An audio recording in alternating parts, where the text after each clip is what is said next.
ሰላም ጤና ይስጥልን ውድና የተከበራችሁ ኢትዮጵያውያን ፍትህ ለ2005 ኮንዶሚኒየም ተመዝጋቢ ክብርት ከንቲባ አዳነች አቤቤ ይህ የ2005 እና 1997 ጭምር የምናስተላልፈው ድምጻችን ነው። ወይ አለ ወይ የለም አልተባለም። ከ15 ዓመት እና ከ12 ዓመት በላይ ሆኖናል አሁን እየጠበቀን ተስፋችን እየተማጠነ ያለው። ስለዚህ አሁን ቤቱ ይሰራል የሚሰራውን የሚሰጠው ለሌላ ነው፣ የሚከፋፈሉ ለሌላ ነው። ኦኬ ችግር የለውም፣ ለተቸገሩት ቢሰጥ፣ ወላጅ አልባ ለሆኑት ቢሰጥ፣ ለደካሞች ቢሰጥ ኦኬ።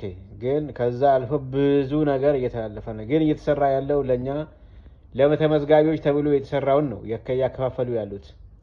ስለዚህ ይህ ነገር ወዴት እየሄድን ነው? የኛስ ተስፋ ምንድነው ነው የምንለው? ለምንድን ነው የማይሰማው ድምጻችን?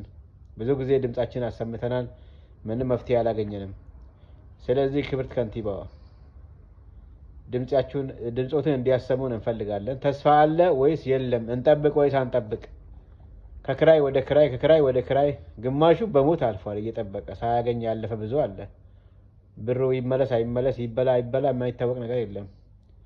ስለዚህ ሰው በእንደዚሁ አይነት የአንድን ሰው እድሜ እየጨረሰ ነው ያለው። አሁንም እኛ በህይወት ያለነው እናገኛለን ወይስ ምንድነው ተስፋችን? ክብርት ከንቲባ አመሰግናለሁ።